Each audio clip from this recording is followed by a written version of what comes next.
Everybody get up.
Driving for a while, her hair blowing in the open window of my car. And as we go, the traffic lights, I watch them glimmer in her eyes in the darkness of the evening.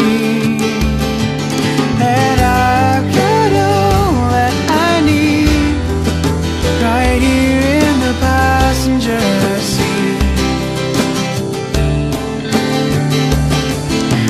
I can't keep my eyes on the road, knowing that she's inches from me.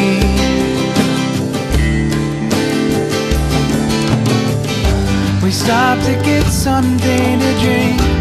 My mind clouds and I can't think. Scared to death to say I love her. And then the moon peeks from the clouds. Hear my heart beat so loud. Try to tell her simply that I've got all that I need right here in the passenger seat. And I can't keep my eyes on the road, knowing that she's inches from me.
passenger seat. Oh, and I can't keep my eyes on the road, knowing that she's inches from me. Ooh, and I look at her that I need. We go right here in the passenger seat. The open window of my car, and I can't keep my eyes on the road, watch them play, knowing that she's inches from me.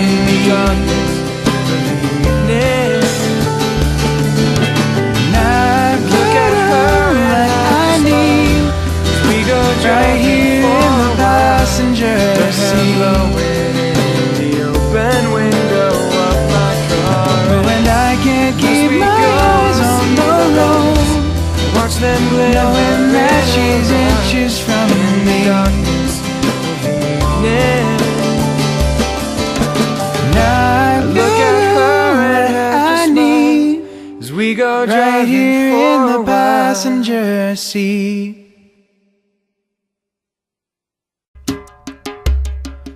Oh, and I can't keep my eyes on the road, knowing that she's inches from me.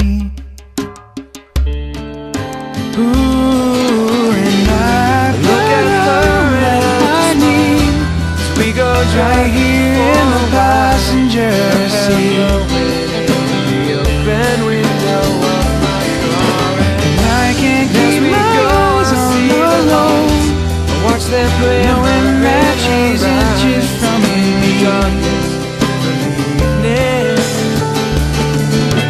Now look at her that I need, we go right here in the passenger seat, the open window of my car, and I can't keep my eyes on the road, watch them play, knowing that she's inches from me. Now look at her that I need, as we go right here in the passenger seat.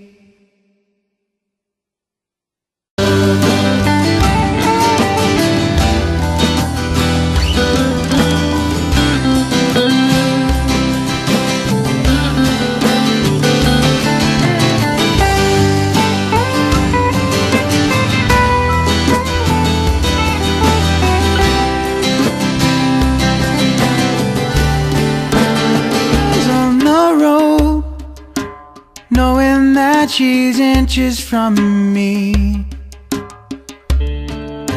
Ooh, and I look at her that I need, so we go right here in the passenger seat, the open window of my car, and I can't keep my eyes on the road, watch them play, knowing that she's inches from me.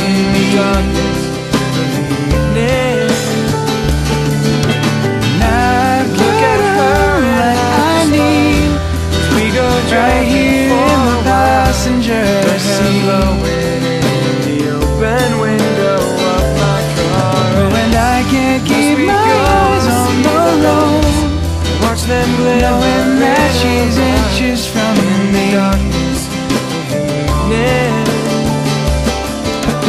Now look at her that I need, as we go right here in the passenger seat.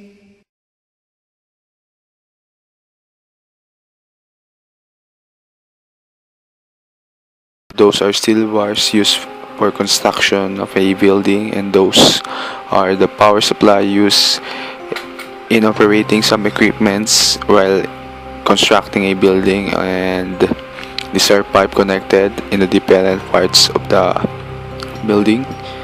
These are the plumbing system or pipes where the water supply will enter so that the water will be distributed into different parts in the ground floor, also in the other floors. So those are sprinklers. As you can see, there are also sprinklers on the other side of the building. So this is the right side of the building, where as you can see the sprinkler and also some pipings where the water are being distributed.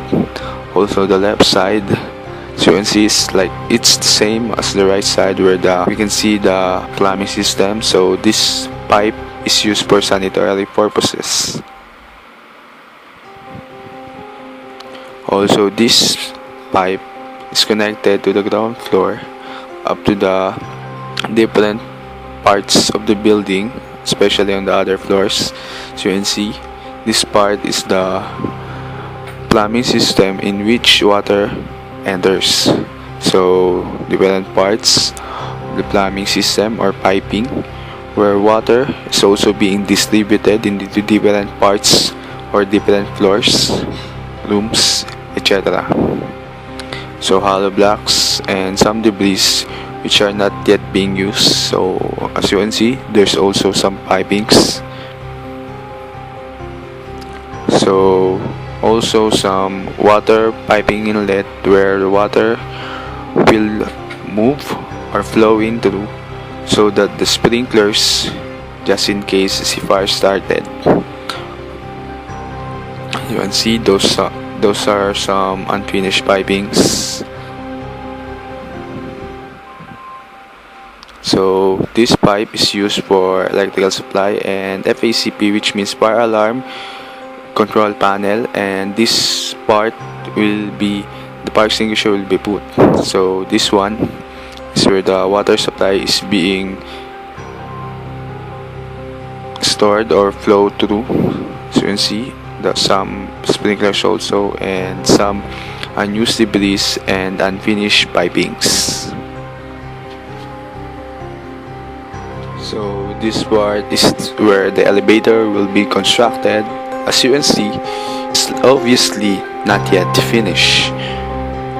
So this will be at least be used until the 10th floor or 9th. So this is the elevator. So as you can see, there are some pipes which are connected into each other, so electrical wiring which is not yet finished. So plumbing system where the water flows in through to the different parts of the building, and also in the right side is where the light board will be connected.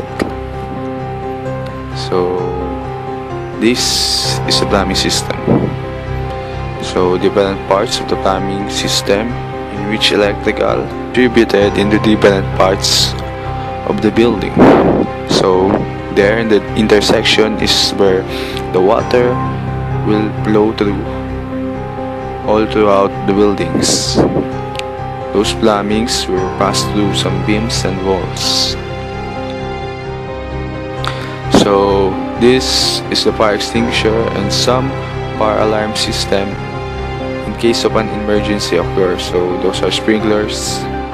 Also on the left side, as you can see, those are the pipings used in distributing power supply. So as you can see, plumbing system where water flows through. So some CHP and some plumbings or pipes also where water flows in through, and also another piping on the other side. So those are being distributed in different parts of the building. Second floor. This is the light cord. The light cord will be put. Going up, this is the fire extinguisher will be put also. And then to the right, this is the room of the engineer. You can see here that there are many pipings that are connected into each room. Now we are at the third floor, and this pipe is connected from the second floor up to the top floor. As you can see, it will be connected in the fourth floor. And next, this is the other pipings which are connected into each room. In the right, this is the space where the lighting panel will be connected. These are the used pipes in the construction, and the receptacles, also the sprinklers. This is the skeleton of the ceiling.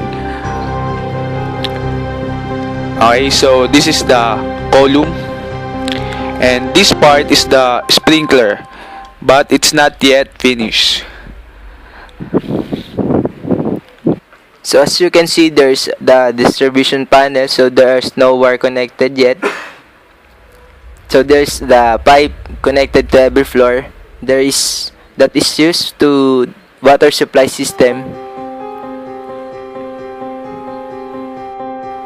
So this is one of the comfort room in the building. So as you can see, there is a pipe connected to the beam. Maybe it is used for the shower purpose. And there is the switch so that the light will open in the comfort room. So we are here in the kitchen. As you can see, the pipe will be connected to the fixture, and there is the red line that is parallel to the ground ceiling line, so that it can be used as guide to the carpenter. Here you can see pipings connected from the ground floor to the top floor, and this is part of the built-in kitchen found in every room of the building.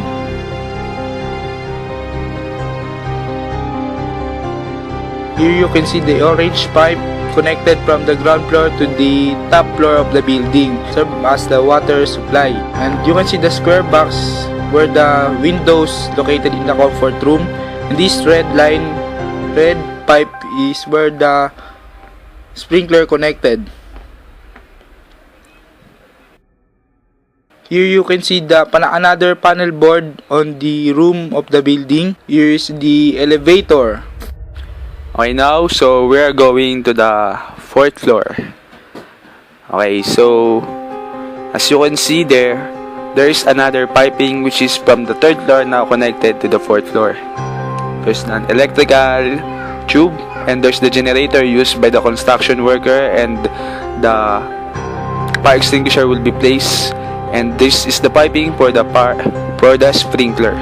Okay, so this is the interval for another room. So as you can see, the panel board and the unfinished ceiling. Okay, so there's the sprinkler and the wirings for the ceiling, and also the skeleton of the ceiling.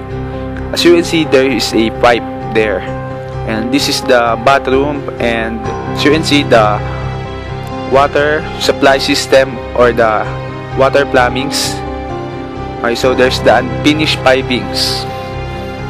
There's also unfinished piping on the other room, and as you can see, there's also a receptacle which is not yet finished, and those are the sprinklers connected to the pipings.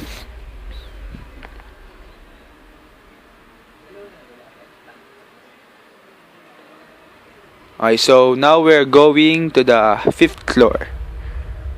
So there's another piping from the 4th floor now on the 5th floor, and the light cord is placed on the right side, and as you can see, the fire extinguisher will be put in this place. Okay, now this is the 5th floor. You can see there's a red piping which is for the sprinkler purposes, and there's another room we're going to enter. This is the panel board, and also the skeleton of the ceiling layout. As you can see, there are many electrical wirings not yet finished, which are connected into each junction box. The pipings which passes through each beams, and the water plumbing which also passes through another beam. This is the sprinkler, as you can see, before the skeleton of the ceiling. So this is another kitchen, the receptacle, and also the elevator. Another panel board. The layout of the ceiling, there are the sprinklers and the electrical wirings.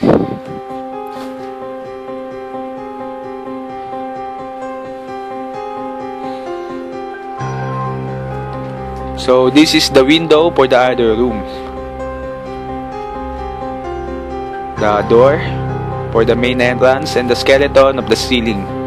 As you can see, there's also another junction box, and the water supply system, and also the sprinkler. The sprinkler connected to each of the pipings and also the electrical wirings. As you can see, this is the bathroom and the water supply system connected into each piping and the unfinished pipings for the sanitary purposes. Also, another junction box for the electrical wirings. This is the ceiling for the electrical wirings and also another pipings for the water supply system.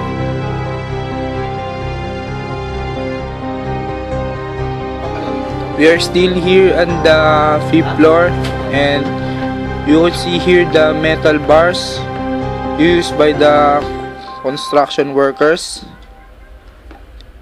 Here you can see the sink, not yet finished, the covered receptacle. Here you can see the one of the comfort room of the 5th floor with the blue markings for tiles installment. Here you can see another built-in kitchen in one of the rooms of the 5th floor. You can see the receptacles, the outlets, the skeleton of the ceiling with the pipings, water pipings, electrical pipings in there. The red lines for the ceiling. Here the black pipe for the here is the skeleton of the ceiling with the pipings in there, the outlets, the window and the door.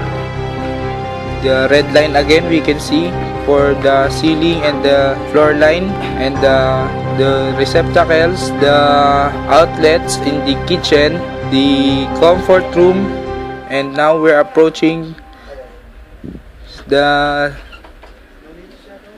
6th floor of the building. Here you can see again the pipe connected from the ground floor until the top floor. You can see here the fire extinguisher, the location of the fire extinguisher, and the location of the pipings. Now we are going to the 7th floor. You can see again the pipings connected from the ground floor to the ceiling floor.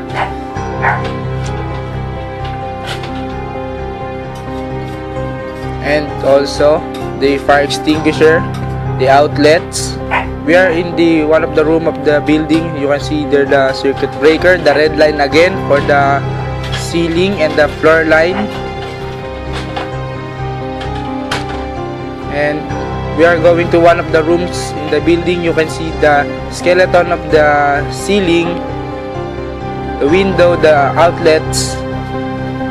We're on the comfort room. You can see the blue marks for the tiles installment, the unfinished pipes, the receptacles,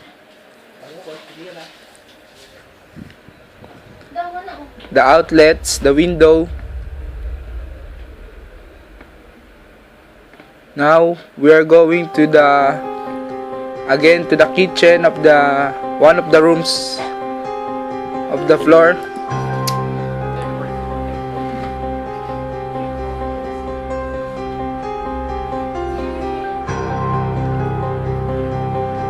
We can see again the blue markings on the comfort room for the installment of the tiles.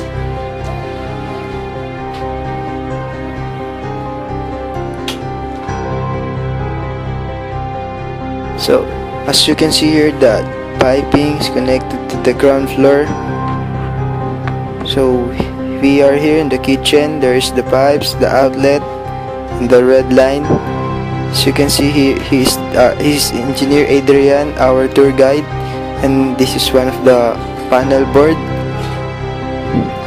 So, this the outlets, the ceiling, the skeleton of the ceiling where there is the sprinkler and there is no slab connected yet, installed yet. So it's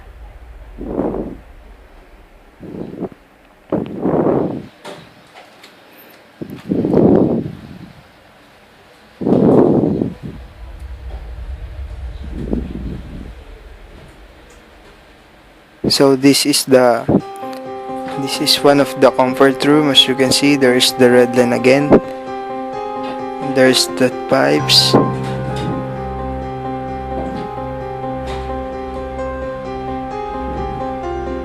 And there's the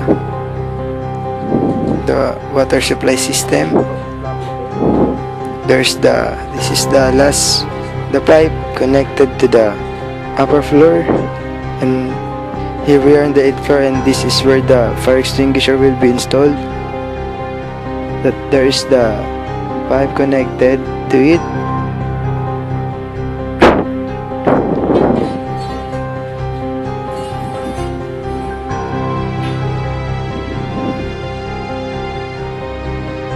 So this is the 9th floor.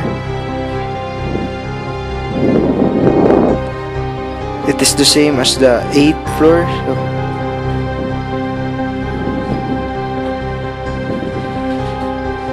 as you can see, the pipe is connected in every floor. So this is the outlet. There is the window, the distribution panel. So there is no slab installed yet. As you can see, the sprinkler is there.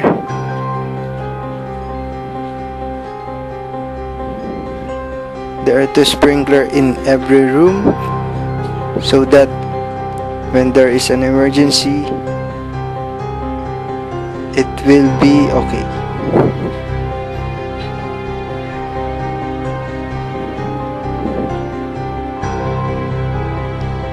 So this is one of the lobby in the 9th floor.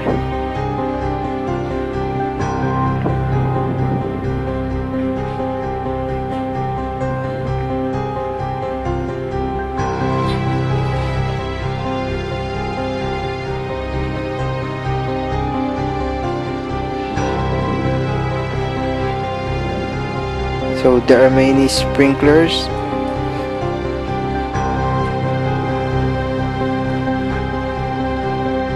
So we are going one of the room in the 9th floor. As you can see, they are all the same in every floor. They are not yet finished, and there is the sprinkler.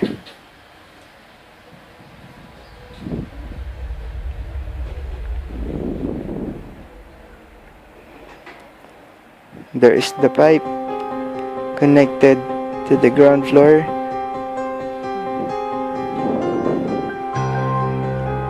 And this is the roof deck where the altar will be installed. As you can see, the view is beautiful.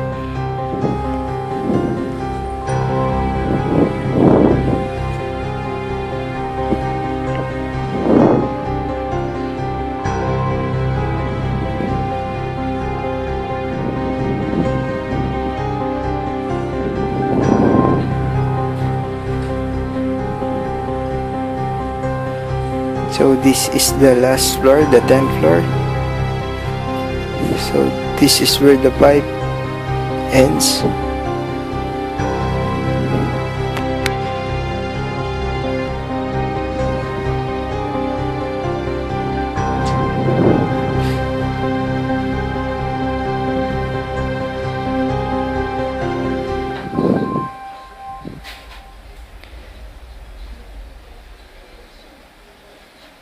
As you can see, this is the water tank where the water will be stored, and it is used in the water supply system so that the water will be distributed to the other part of the building.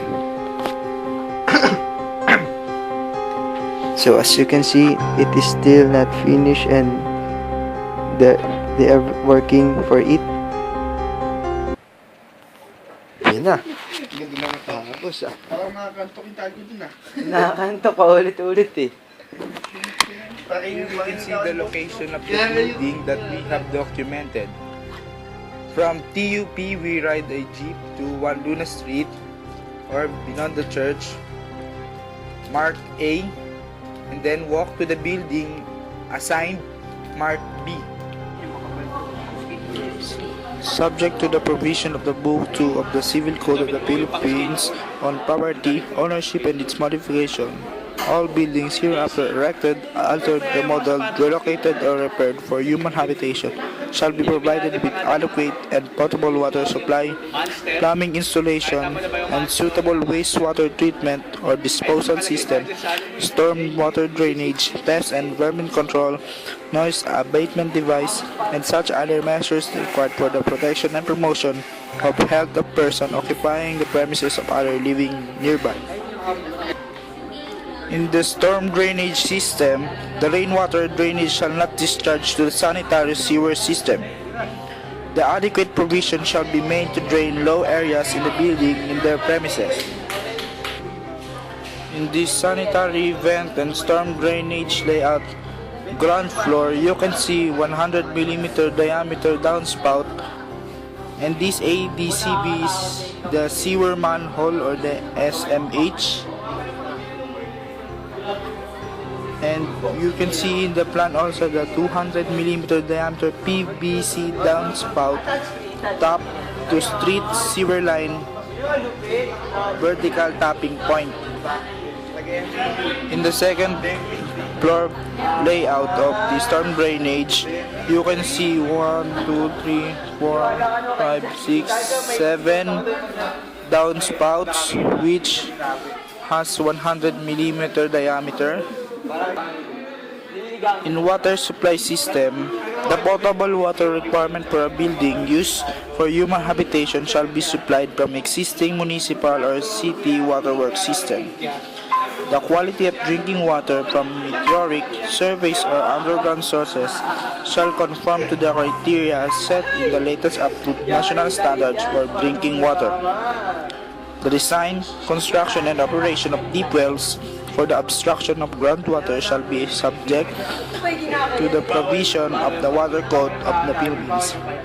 The design, construction, and operation of independent waterworks system of private housing subdivisions or industrial estates shall be governed by existing laws relating to local waterworks system.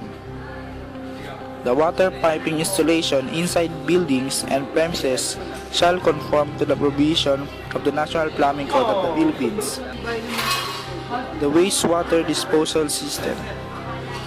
Sanitary sewage from the buildings and neutralized or pre-treated industrial wastewater shall be discharged directly into the nearest street sanitary sewer main of the existing municipal or city sanitary sewerage system in accordance with the criteria set by the Code on Sanitation and the National Pollution Control Commission. All buildings located in areas where there are no available sanitary sewerage system shall dispose their sewage in off or septic tank and subsurface absorption field. Sanitary and industrial plumbing installation inside buildings and premises shall conform to the provision of the National Plumbing Code. All the pipe materials to be used in the building shall conform to the standard specification of the Philippine Standard Council.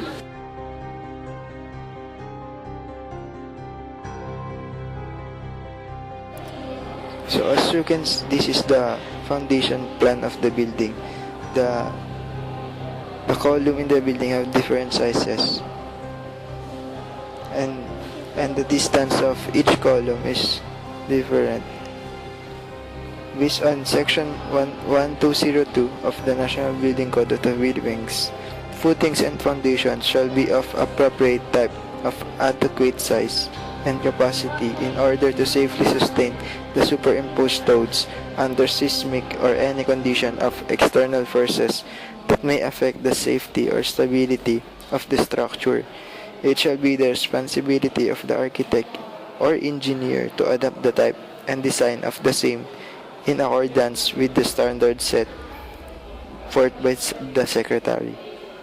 Wherever there exists in the site of the construction an abrupt change in the ground levels or level of the foundation such that instability of the soil could result, retaining walls shall be provided, and such shall be of adequate design and type of construction as prescribed by the Secretary.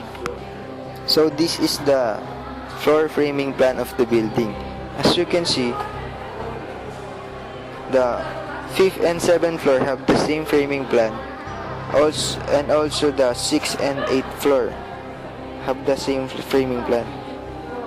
Based on the section 1205 of the National Building Code or the floor construction, floors shall be of such materials and construction as specified under fire zones and fire resistive standards and under types of construction. All floors shall be so framed and secure into the framework and support walls as to form an integral part of the whole building. The types of floor construction used shall provide means to keep the beam and girders from lateral buckling. As you can see, the roof deck framing plan of the building is so simple, and the roof framing plan because it is an open area. Based on the section 1206 of the roof construction and covering, roof covering for all buildings shall be either fire retardant or ordinary depending upon the fire resistive requirements of the particular type of construction. The use of combustible roof insulation shall be permitted in all types of construction provided it is covered with approved roof covering applied directly thereto. As you can see, our roof framing plan have no roof trusses because it is an open area.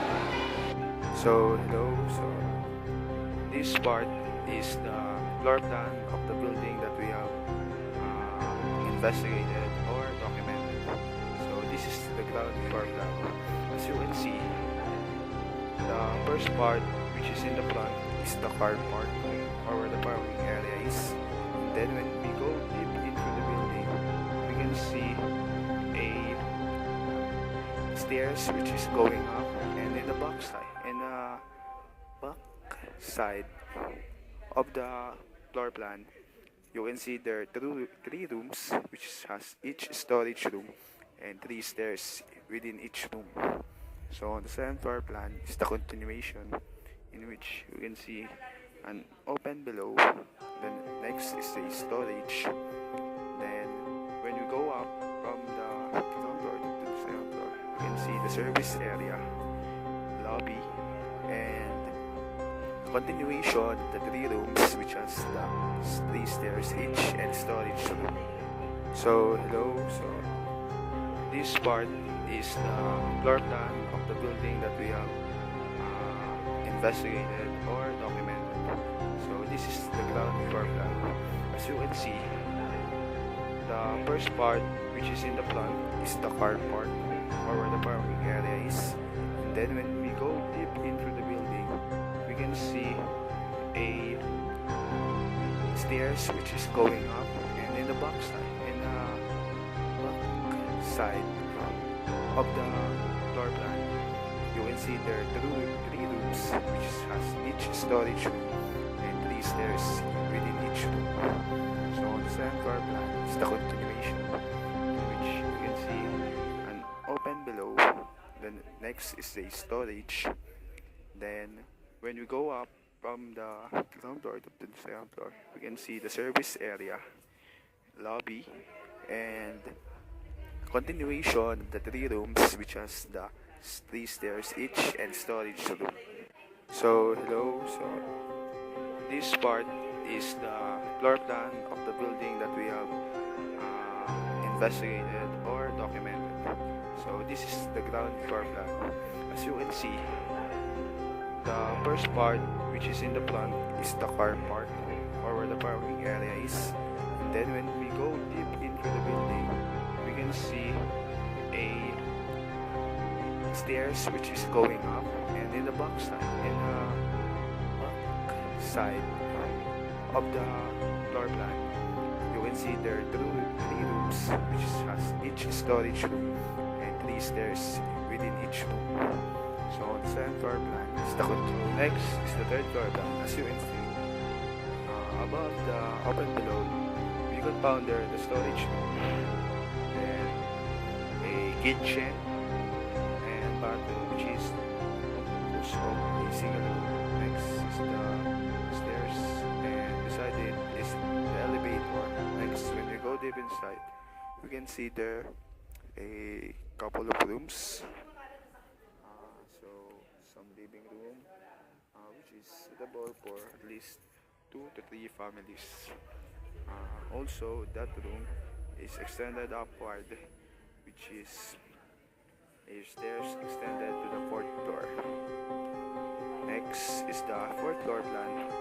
So another storage, the same as the 3rd floor. The kitchen, then up and down stairs, and also the elevator. And when we go inside, deep inside the building or room, you can see there the kitchen, family hall, and some bedrooms, and also another stairs. So next is the 5th and 7th floor plan, which has the same structure or design. The difference between the 5th and 7th floor plan compared to the 4th and 3rd is that in the storage room there is a extended or there is a stairs and also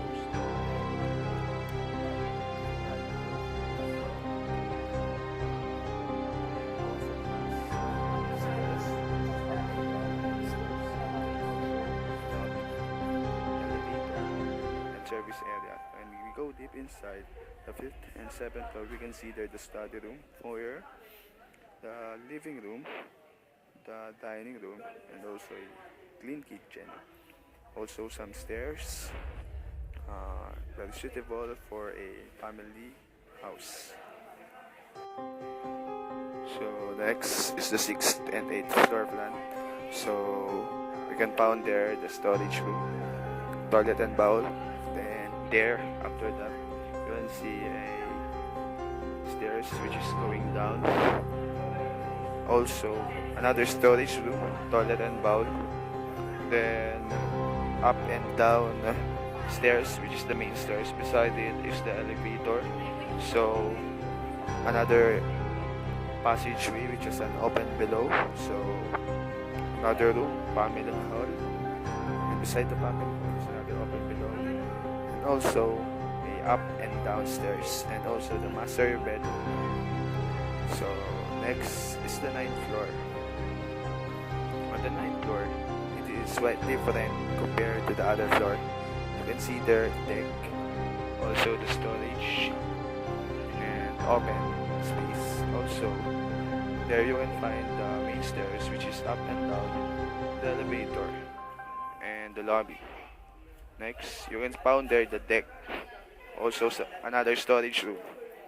And on the 9th floor, we can also see a mini bar and open space, and 2 storage room, also with an out or balcony space.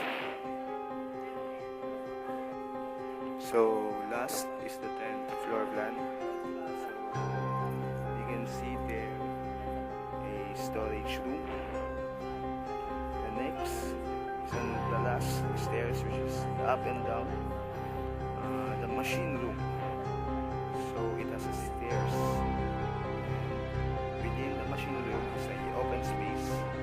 Also, when you go deep inside, then we can see there a 2 water tank. Also a stairs which is going up in a deck. So that's all. Okay, so in this plan, we will see the schedule of file cap. So in this part, based on the building that we have documented, we cannot see those file cap due to that the building was almost finished and that the foundation was also done. So in this plan, detail of splice can of pile is shown. Also the section of the pile cap and the section detail of the septic tank. So next is the different types of column or schedule of columns. So in each floor there are different sizes of columns depending on what is being supported above. So there it is, the schedule of slab reinforcement, schedule of putting the beam, schedule of beams, and typical slab section. So next is the different schedule of frame beam. As you can see, there are many kinds of frame beam on the building that we have documented because it's a residential and different loads came from different parts. So next is the another schedule of frame beam. So there it is. The other one is kind of long compared to the others. So that's it. Next is the schedule of deck concrete beam. So there's some different sizes and different length within each. Schedule of stair reinforcement details. So there are different kinds of stairs. The main stairs, the stairs which is separately put on each room to the access to the second floor. Also there is the steel stair detail which can be found on the topmost floor, so you can go to the part in which the water tank is being stored. Also the stair number 7, which is the concrete, and reinforced detail stairs number 3, reinforced detail stair number 2, and also the reinforced stair detail number 1. Okay, so next is the site development plan. So we all know that in the first place that the site is near the Elcano Street, and also this is the perspective of the building that we have documented. Okay, next is the roof deck plan. So in the roof deck plan, we can see there a typical roof deck. The deck below, some parts, some roof slab, and another roof line. So next is the roof plan. The roof plan, we can see there the polycarbonated roofing, a kind of roofing which is shown below. Okay, so next. Okay, so that's it for the roof plan. Next is the ground floor reflected ceiling plan. So you can see there's some vents and reflected ceiling for the elevator, and also on the other room.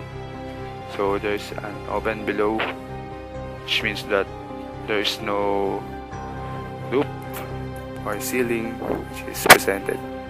Okay, so next is the second floor reflected ceiling plan. So it's quite not yet the same as the ground reflected ceiling due to the open below, but there are lots of vents also, so it's the same as the third floor reflected ceiling plan, and also on the fourth floor reflected ceiling plan. Okay, so next is the typical fifth and seventh floor plan reflected ceiling plan. So you can see there the circle mark represented as the lights, squares as vents. So from the third typical, so it's just the same as the 6th and 8th floor plan, yet there's a stair, so that it's quite different but almost the same. So next is the 9th floor reflected ceiling plan. So there's a open space, so there will be no ceiling, as you can see. Next is the perspective. So there you can see the front elevation. So if you count them, you will see there 1, 2, 3, 4, 5, 6, 7, 8, 9, 10 floors. So Also in the left elevation, and see there are different windows, the different marks, and also the windows access for the stairs. The right side elevations, you can see it's quite uh, blank or empty due to that there's a building beside it, and below sections you can see there in each floor there are stairs. I mean, for the odd numbers there are stairs connected to the third. For example, third floor and fourth floor are the same due to that they are like a two-floor house. So that's the close section. Okay, now here we can see the left side elevation. In the left elevation shot, we can see the fire exit, which in this plan we can see the plan of the fire exit and the section of the fire exit. In this left side elevation, we can see also the glass windows and the paint used in the building. In the plan of fire exit, there is 4 types of the fire exit used. Third floor, fifth floor, seventh floor has the same types of plan of exit. The fourth floor, sixth floor, and the eighth floor plan has the same plan of fire exit. The ninth floor has its own plan of fire exit. The 10th floor has its own also plan of fire exit. The fire exit use is as steel grills. In this section of fire exit, we can see the height, the total height of the fire exit, which is about 72 millimeter in this plan, with a scale of 1:50 meters. In the longitudinal section, we can see the section of the building, which we can see the kitchen, the living room, the stairs, the different doors used, the storage, the foyer, the water tank,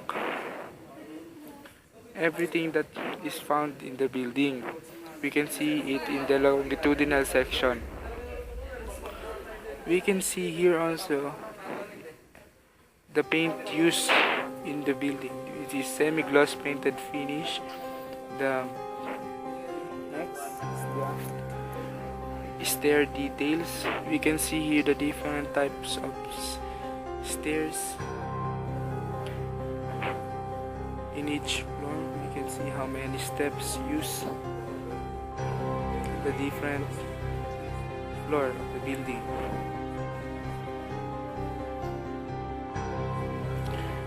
We can see also the materials used in building the stairs of the building.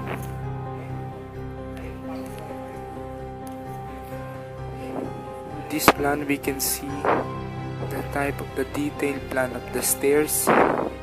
We can see the measurement of the steps of the stair. We can see how high is the stair is in each floor and how many steps is in each floor. Each step has different dimensions, but in fifth floor, third floor, and seventh floor has the same type of steps of stairs, and fourth floor and sixth floor and eighth floor has the same type of stairs. In this plan, we can see also the deck floor, the section of the stairs, the spot details of the stairs, the detailed plan in the section of the stairs. Okay, next in this plan we can see the plan of the toilet and bathroom, the kitchen in each floor. We can see here that there is different types of table and of toilet and bathroom in each floor. In ground floor there is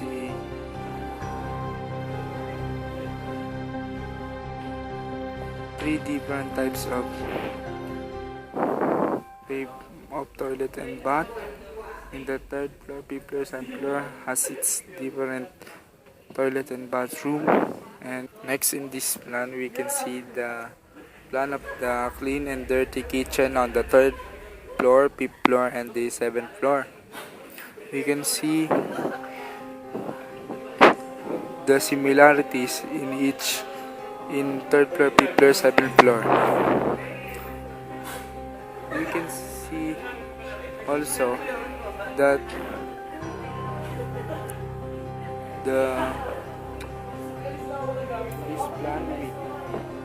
this plan we can see the different clean dirty kitchen, the lavatory in each floor respectively. We can see the similarities and their difference in these plans. Next.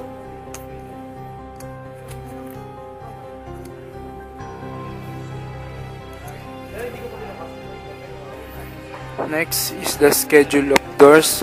Here we can see the doors used in constructing the building, namely the steel gate door found in the vehicular entrance, the accordion door found at the ground floor storage room, the steel door found at the second floor storage room, the grill door found at the ground floor main entrance, the wooden panel door which is found at every doors in the room, the building, the wood flush door which is found at the third floor maid's room, storage room,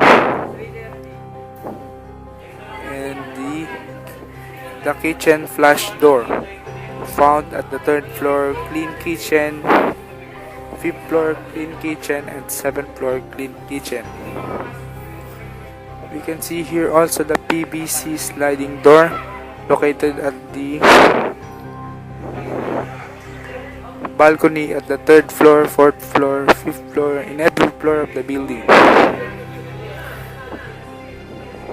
In this plan, they use also wooden lower door which is found at the fourth floor and the fifth floor storage room. There is a note in here what is the standard size of the door, which is 2.1 meter, and the width is depends on where it is used, either when it is used in storage room, kitchen, rooms, or even in the main entrance. This is the schedule of windows. As you can see, there are different kinds of windows. The first kind is the casement window. That is a 6mm thick tempered glass steel with color profile brown shade. It is located in the study room, the storage room, and the storage room.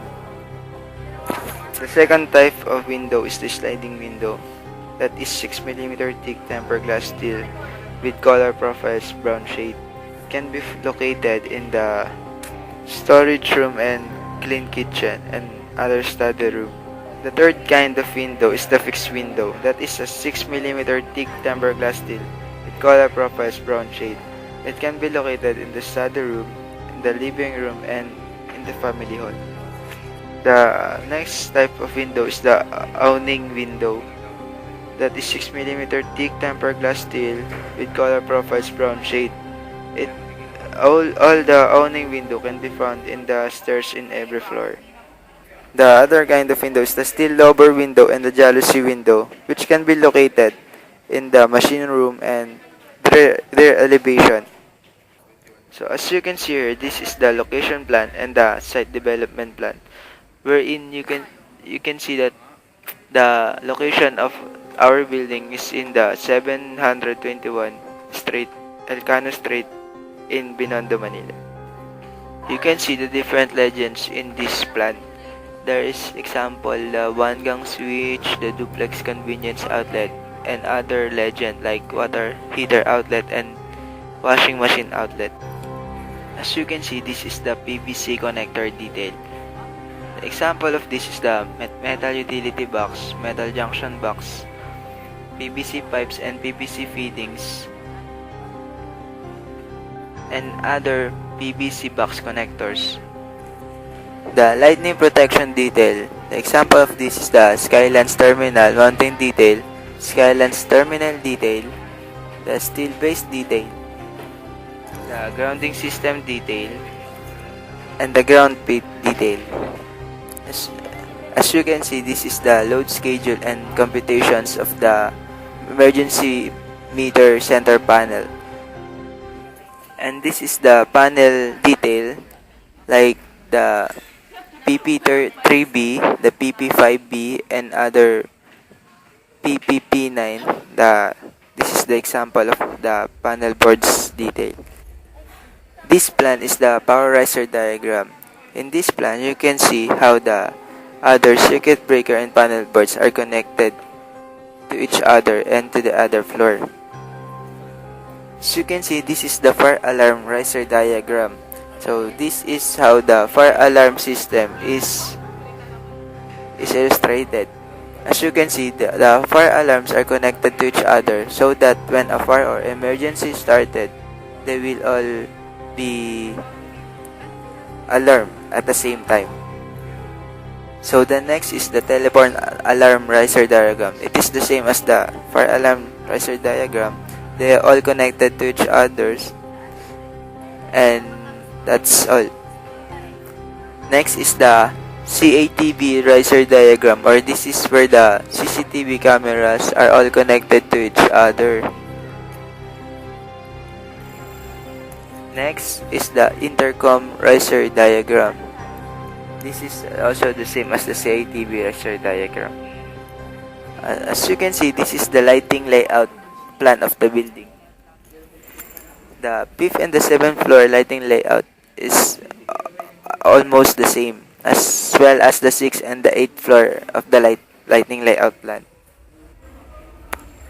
According to section 1301, the electrical regulations of the National Building Code of the Philippines, all electrical systems, equipment, and installations mentioned in the code shall conform to the provisions of the Philippine Electrical Code, Part 1 and Part 2, as adopted by the Board of Electrical Engineering pursuant to Republic Act 7920, otherwise known as the Philippine Electrical Engineering Law.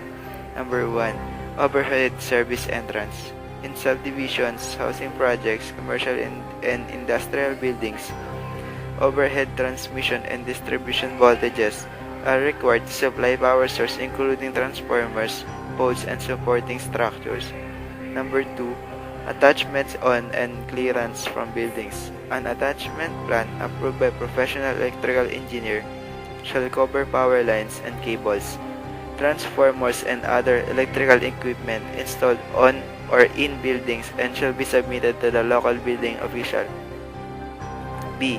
Where buildings exceed 15 meters in height, overhead lines shall be arranged where practicable so that the clear space or zone at least 1.80 meters horizontal will be left adjacent to the building or beginning not over 2.45 meters horizontal from the building to facilitate the raising of ladders where necessary for firefighting. Number 3. Clearance or service drops. Service drop conductor shall not be readily accessible and when not in excess of 600 volts shall conform to the following. Conductors shall have a clearance of not less than 2.50 meters from the highest point of roofs over which they pass, with the following exceptions. Where the voltage between conductors does not exceed 300 volts and the roof has a slope of not less than 100 millimeters in 300 millimeters, the clearance may not be less than 1 meter. D. Service drop conductors of 300 volts or less which do not pass over other than a maximum of 1.20 meters of the overhang portion of the roof for the purpose of terminating at a through the roof service raceway or approved support may be maintained at a minimum of 500 millimeters from any portion of the roof over which they pass. Hey girl, I'm waiting on you.